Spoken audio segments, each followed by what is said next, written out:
নমস্কার। আজ আমি আপনাদের সামনে একটা বই তুলে ধরছি। বইয়ের নাম হচ্ছে নামহট্ট পরিচয়, আন্তর্জাতিক কৃষ্ণ ভাবনামৃত সংঘ ইসকন, প্রতিষ্ঠাতা আচার্য শ্রীল অভয়চরণারবিন্দ ভক্তিবেদান্ত স্বামী প্রভুপাদ। কোথা থেকে প্রকাশিত? ইসকন মায়াপুর ধাম। প্রকাশক ইসকন, হরে কৃষ্ণ নামহট্টের পক্ষে গৌরচন্দ্র দাস ব্রহ্মচারী, মায়াপুর, নদিয়া, পশ্চিমবঙ্গ। পৃষ্ঠা সংখ্যা 188, পয়েন্ট নম্বর 2, যেখানে লেখা আছে শিব ব্রহ্মা আদি দেবতাদের নাম ভগবানের নামের সমান অথবা তা থেকে স্বতন্ত্র বলে মনে করা। কখনো কখনো ব্র্যাকেটে লিখছে, কখনো কখনো নাস্তিকেরা মনে করে যে কোনো দেবতাই পরমেশ্বর ভগবান শ্রী বিষ্ণুর সমপর্যায়ভুক্ত, কিন্তু যথার্থ ভক্ত জানেন যে সর্বশ্রেষ্ঠ দেবতারাও ভগবান বিষ্ণুর সমান অথবা তার থেকে স্বতন্ত্র হতে পারে না। তাই কেউ কেউ যদি মনে করে যে দুর্গা দুর্গা অথবা কালী কালী উচ্চারণ করা হরে কৃষ্ণ মহামন্ত্র উচ্চারণের সমান, তাহলে সেটা মস্ত বড় অপরাধ।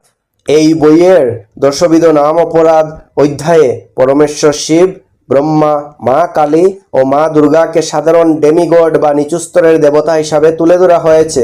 এমনকি পরমেশ্বর শিবের নামকে বিষ্ণুর নামের সমান ভাবাটা নাকি এদের জন্য মস্ত বড় অপরাধ।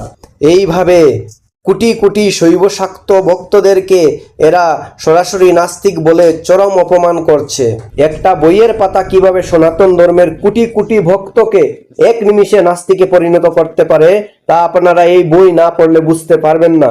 আমি এই বিকৃত মগজের লোকদেরকে জিজ্ঞেস করতে চাই, যারা ঈশ্বরে বিশ্বাসই করে না, যাদের ঈশ্বরের অস্তিত্ব নিয়েই কোনো মাথা ব্যথা নেই, সেই নাস্তিকেরা কোন দিন কখন পরমেশ্বর শিব আর মা কালীর নাম জপ করতে গেল? তাদের ঘাড়ে কোন ভূত চেপেছিল যে তারা এসব নিয়ে মাথা ঘামাতে যাবে? আসলে নাস্তিক শব্দের আড়ালে এরা নিজের নোংরা ও সংকীর্ণ মানসিকতা লুকিয়ে রেখেছে। সাধারণ মানুষ যারা সরল মনে পরমেশ্বর শিব বা জগৎজননী আদ্যাশক্তি মা দুর্গা, মা কালীর আরাধনা করেন, তাদের অপমান করার জন্য ও সাধারণ ভক্তদের মনে ভয় ছড়ানোর উদ্দেশ্যে এরা এই বিকৃত বইগুলো বাজারে ছেড়েছে। এদের উদ্দেশ্য ধর্ম প্রচার নয়, এদের উদ্দেশ্য সনাতনীদের মধ্যে বিভেদ সৃষ্টি করা। পদ্মপুরাণের মূল শ্লোকে পরিষ্কার বলা আছে, যিনি শ্রীহরি ও পরমেশ্বর শিবের মধ্যে ভেদ করেন তিনি আসলে নাম অপরাধী। অথচ এরা শাস্ত্রের অর্থ উল্টে দিয়ে নিজেদের শ্রেষ্ঠ প্রমাণ করতে চাইছে। 10 नामापराधों से बचकर नाम जप करना चाहिए। 10 नामापराधों में भगवान के नामों में और शिवजी के नामों में भेद करना ये नामापराध है।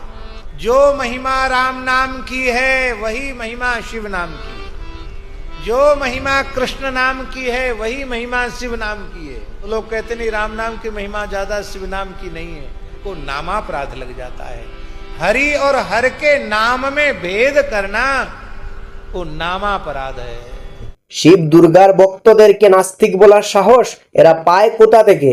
এরা সনাতন ধর্মের উদার অদ্বৈত দর্শনকে ধ্বংস করতে চায়। ধর্মের নামে এরকম জালিয়াত আর বিকৃত বই চিনে রাখুন, এদের বয়কট করুন। সনাতন ধর্ম কোনো একটা গোষ্ঠীর বাপের সম্পত্তি নয়। জয় পরমেশ্বর সদাশিব, হর হর মহাদেব।